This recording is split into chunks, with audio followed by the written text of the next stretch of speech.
Des principaux ports algériens aux ports méditerranéens français, les grands transports maritimes ont maintenant recommencé de tisser cet écheveau de relations continues qui font profiter la France des dons particuliers qu'une généreuse providence a dispensés à la terre algérienne. De décembre au milieu d'août, les quais de Marseille, la rade de Sète, éternellement inondée de soleil,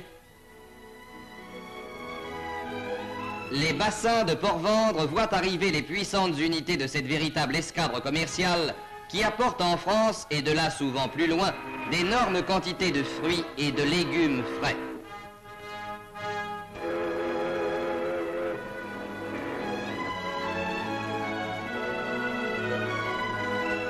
Ce sont de beaux navires dont les noms parlent de ciel bleu, de soleil, de terre riche, de paysages variés, différents de ceux de l'Europe.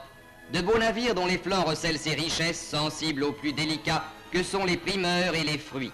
Des primeurs et des fruits venant du pays lointain qui les produit grâce à un climat généreux, au labeur acharné de tous ses fils et dont la vocation est de les produire et de les exporter à une époque où d'autres pays moins favorisés en sont privés.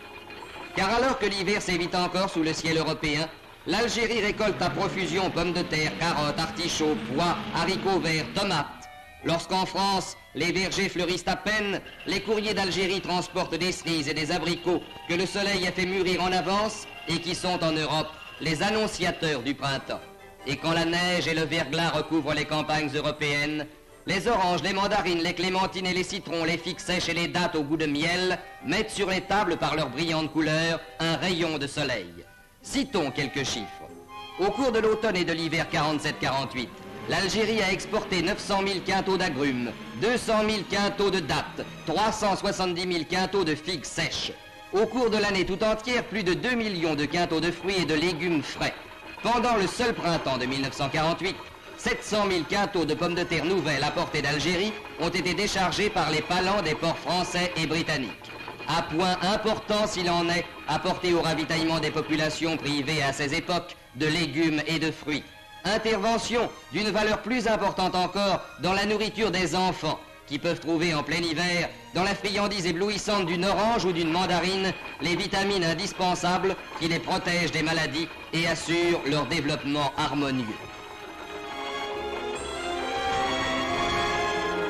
Mais au temps où nous vivons, le courrier maritime n'est qu'un lent marcheur lourdement chargé. L'avion possède d'autres mérites qui passent dans les mots rapidité, vitesse. Et dans l'air, les courriers d'Algérie tracent un autre réseau dont les fils s'étendent aujourd'hui jusqu'aux capitales du Nord. Chaque jour, les aéroports, ces grandes gares aériennes des villes d'Europe, peuvent voir se poser les cargos de l'air qui, sans secousse et sans heurts, apportent en quelques heures les primeurs et les fruits récoltés la veille.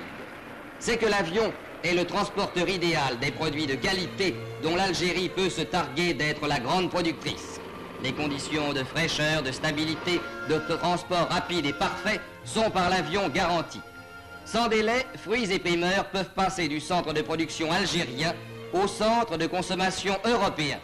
Et les tables d'outre-mer peuvent se couvrir, comme dans les légendes, de fruits et de primeurs qu'on vient de cueillir au jardin, bien que le jardin soit à plus de 2000 kilomètres.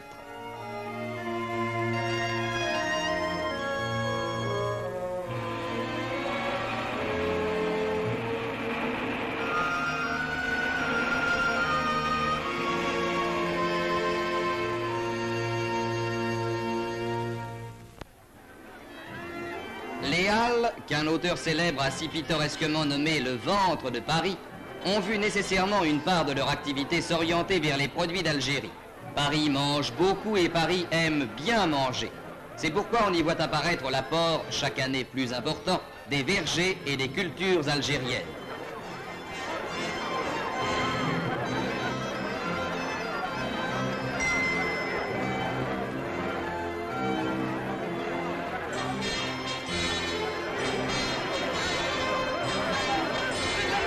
Mais Paris n'est pas un exemple isolé.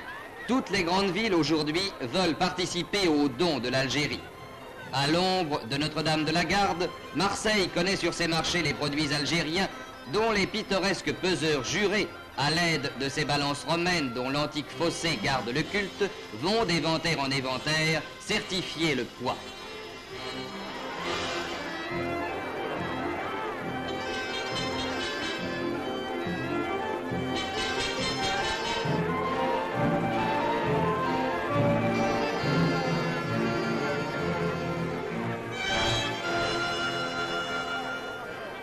À l'ombre de l'église de Fourvière, Lyon aussi voit se répandre sur ses marchés, aristocratiques ou populaires, les plantureuses richesses de la terre algérienne.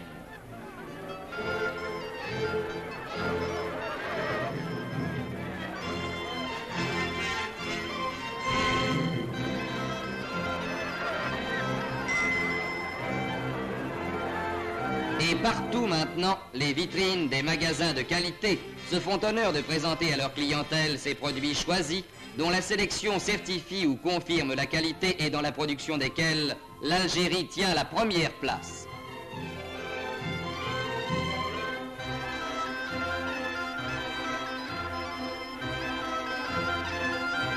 À ces détails riches de couleurs qui ajoutent au spectacle de la rue dans les grandes villes, s'en ajoutent d'autres plus familiers et plus sensibles. Le don de l'Algérie, c'est aussi cette scène classique des jardins publics. C'est aussi cette orange dans une petite main, cette joie dans les yeux d'un enfant.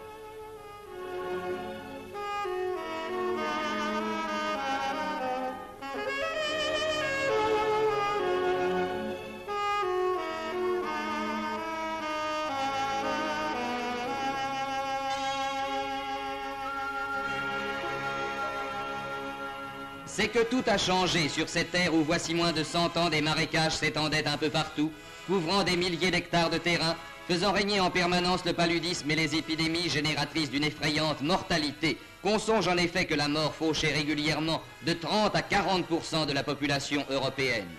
L'Algérie, pouvait-on penser, devait rester en grande partie inculte et sauvage. On comptait sans l'effort français. À force de volonté, d'ingéniosité, de courage et de sacrifice, les marais ont pu être asséchés, les rivières endiguées et d'immenses espaces rendus aux cultures et à la production. Aujourd'hui, aux endroits où s'étendaient autrefois ces espaces stériles et malsains, s'étendent les vastes cultures qui font de l'Algérie une terre bénie, bienveillante aux hommes. Mais dans ce pays, l'eau est rare et par conséquent précieuse. Il faut pouvoir conserver celle qui tombe du ciel, qui dévale des pentes, enfle les rivières et les torrents et se perd dans la mer ou dans les sables. Dans ce but, un gigantesque programme de construction de barrages a été entrepris et réalisé.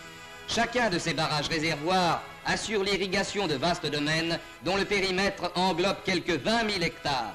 Et l'on voit s'étendre chaque année sur les cartes la surface des terres irriguées, grandir les nouveaux domaines livrés à la culture.